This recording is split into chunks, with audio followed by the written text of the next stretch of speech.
जय हो चिल्ड्रन। हिंदी कक्षा में आप सबको स्वागत है। मैं हूं आपकी हिंदी टीचर महादेवी। तो लास्ट कक्षा से हम पढ़ रहे हैं आपकी हिंदी पाठ्य पुस्तक नव्या में दिए गए पहला पाठ कृष्ण की चेतावनी। ये जो कृष्ण की चेतावनी कविता है, इस कविता के कवि है रामधारी सिंह दिनकर। तो लास्ट कक्षा में हमने देखे थे इसका पहला प्यारा द्वारा कवि हमें क्या कहने जा रहे हैं।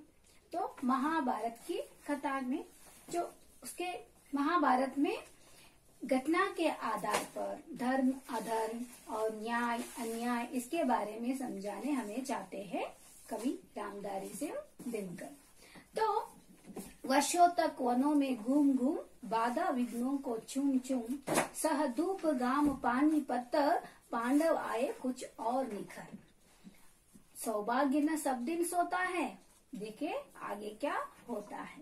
तो पहला प्यारा में हमने देखे कि पांडवों ने 12 साल वनवास और 1 साल अज्ञातवास होने के बाद ये सब यानी सारा विघ्नों को, सारे बाधाओं को, सारे परेशानियों को हटाकर क्या हो गए और भी निकर होके आए हैं।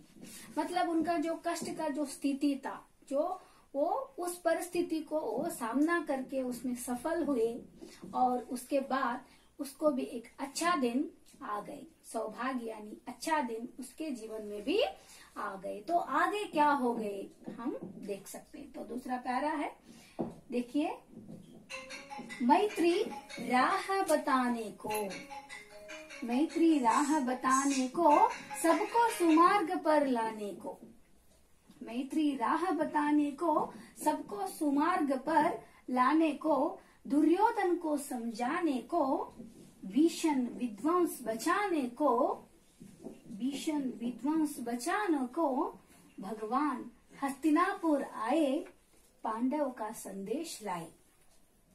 तो वनवास खत्म होने के बाद, पांडवों के वनवास खत्म होने के बाद मैत्री राह बताने को,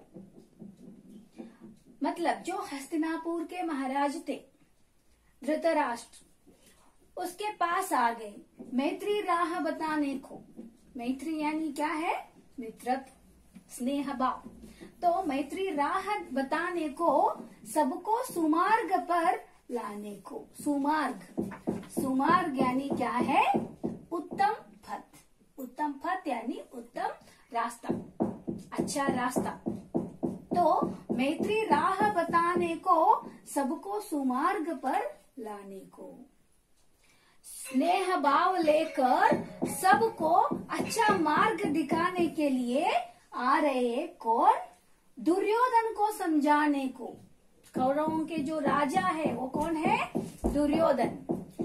दुर्योधन जो है वो क्या कर रहे हैं? दुमार्ग पर जा रहे हैं, तो बुरा रास्ते पर जा रहे हैं। उसे समझाने के लिए भीषण विध्वंस बचाने को। जो देखिए, विध्वंस, विध्वंस यानी क्या है? विनाश। विध्वंस यानी विनाश।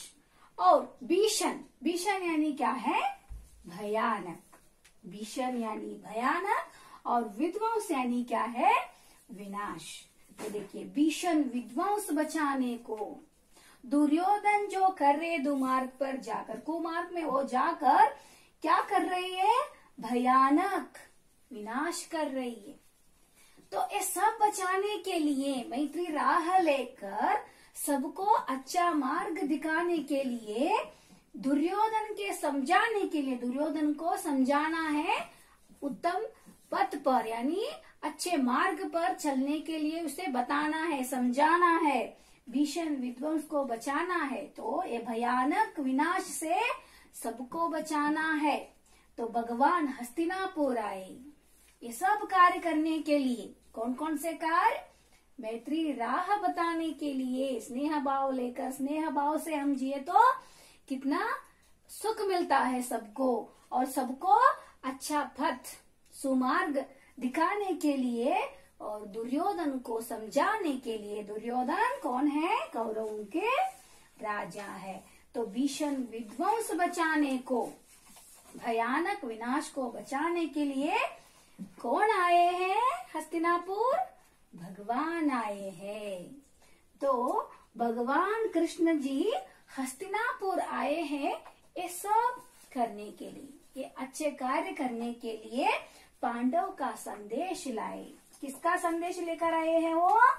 पांडव का संदेश लेकर आए हैं। पांडवों का संदेश क्या है? मैत्री राह पर चलना और सबको सुमार्ग दिखाना। ये सब जो संदेश लेकर कौन आए हैं हस्तिनापुर? भगवान श्री कृष्ण आए हैं। तो भगवान श्री कृष्ण ये सब पांडवों का जो वनवास अज्ञातवास सब खत्म होने के बाद, क्योंकि पांडवों को अभी अच्छा समय आ गया है, समय आ गया है, सौभाग्य आया है, तो इसलिए पांडव एक शांति का संदेश लेकर, पांडवों का संदेश लेकर कौन आए हैं हस्तिनापुर? भगवान श्री कृष्ण जी आए हैं। तो बच्चों, इस सेकंड पैरा द्वारा हमने देखा कि महाभारत की घटना के आधार पर इस कविता द्वारा कवि हमें क्या बताने जा रहे हैं, अच्छा मार्ग दिखाने आ रहे हैं। अब हम देखेंगे तीसरा प्यारा का सारांश। दो न्याय अगर तो आधा दो। दो न्याय अगर तो आधा दो, पर इसमें भी यदि बाधा हो, पर इसमें भी यदि बाधा हो तो दे दो केवल 5 ग्राम। तो दे दो केवल 5 ग्राम, रखो अपनी धरती तमाम। रखो अपनी धरती तमाम। हम वही खुशी से खाएंगे, हम वही खुशी से खाएंगे, परिजन पर हंसी न उड़ाएंगे। तो देखिए, दो न्याय अगर तो आधा दो, हमें न्याय दे दो। ये जो आप जो कर रहे हैं अन्याय, वो छोड़ दो, हमें सिर्फ क्या दे दो? न्याय दे दो। न्याय नहीं देना है, आप नहीं देना चाहते हो तो अगर तो आधा दो। तो देखिए, ये पांडव और जो कौरव दो वंश जो है, ये जो भ्रातृत्व वंश है, यानी ये दोनों भाई भाई है। तो जो भी राज्य का जो है उसका भाग करना है तो दोनों को आधा आधा भाग करना है। लेकिन दुर्योधन क्या कर रहे हैं? उसको देने से मना कर रहे। तो इसलिए भगवान पांडवों का संदेश लेकर आए और कह रही है कि दो न्याय अगर तो आधा दो। तो हमारे जो हक है, हमें जो आधा मिलना चाहिए वो हमें दे दो, न्याय दे दो हमको, पर इसमें भी यदि बाधा हो तो, मतलब न्याय के अनुसार दोनों भाई भाइयों को क्या करना है? कौरव और पांडवों को जो राज्य है उसका आधा आधा भाग देना है। लेकिन आप देना नहीं चाहते हो तो, ये न्याय आप देना नहीं चाहते हैं तो क्या करो? इसमें भी आपको बाधा है तो वो भी आप आधा देना नहीं चाहते हो तो दे दो केवल 5 ग्राम। हमें सिर्फ 5 ग्राम तो दे दो। देखिए, आपको आधा राज्य तो देना नहीं है, लेकिन आपको आधा राज देने के लिए भी आपका मन नहीं लग रहा है तो सिर्फ हमें कितना तो दे दो? 5 ग्राम तो दे दो। तो रखो अपनी धरती तमाम। अपनी जो धरती है, जो पृथ्वी है, यानी अपनी जो राज्य है, वो शांति से रखो। हम न्याय मांगने आए हैं आपके सामने, पांडवों का संदेश लेकर आए हैं। आधा राज नहीं देना है तो हमें केवल 5 ग्राम तो दे दो। रखो अपनी धरती तमाम। लेकिन राज्य में क्या बनाए रखना है? शांति बनाना है। है, शांति बना के रखना है, यानी राज में जो प्रजा है वो खुशी से रहना है। हमें दोनों के बीच झगड़ा नहीं चाहिए। आप अपने राज यानी न्याय के अनुसार कौरव और पांडवों को आधा आधा हिस्सा यानी आधा आधा भाग मिलना चाहिए, लेकिन दुर्योधन मना कर रहा है देने से। जो कौरवों का राजा है दुर्योधन पांडवों को देने के लिए मना कर रही है। तो इसीलिए भगवान कहते हैं आपको न्याय के अनुसार आधा राज नहीं देना है तो भी आप छोड़िए, सिर्फ पांडवों को केवल 5 ग्राम दीजिए। तो देखिए, रखो अपनी धरती को तमाम शांति से रख लीजिए, अपने धरती को शांति से रख लीजिए। तो देखिए, हम वही खुशी से खाएंगे। आप जितना हमें देना चाहते हो वो खुशी से हमें दे दीजिए, हम उसी में खुश रहेंगे। परिजन पर असी न उठाएंगे।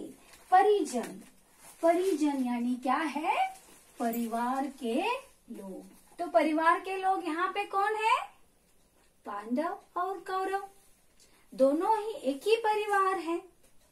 तो हम और आप एक ही परिवार है। परिवार के लोग जो है परिवार पर असी न उठाएंगे।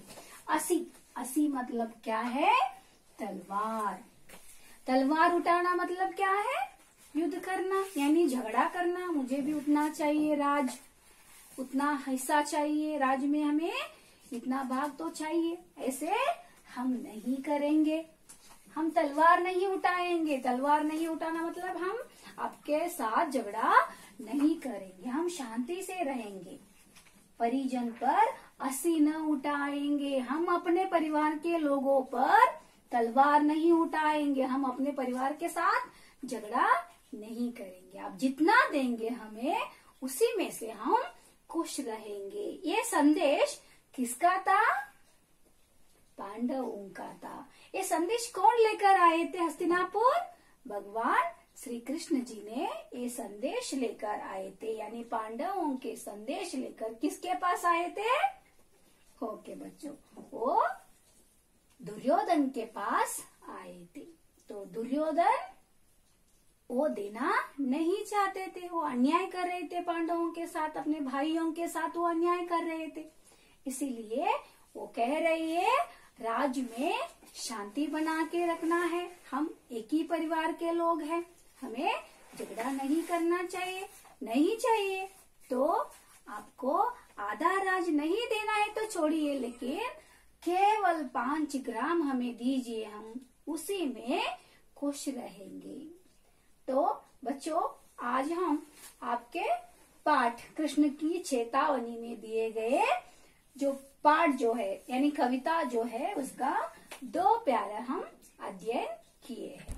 तो मुझे आशा है आपको यहाँ तक जो कविता है आपको समझ में आया है। तो बच्चों, आपको करना है जहाँ तक कविता पूर्ण हुआ है वहां तक ध्यान से और एक बार आप भी पढ़िए और ये दोनों प्यारों को होमवर्क में लिखकर भेजिए।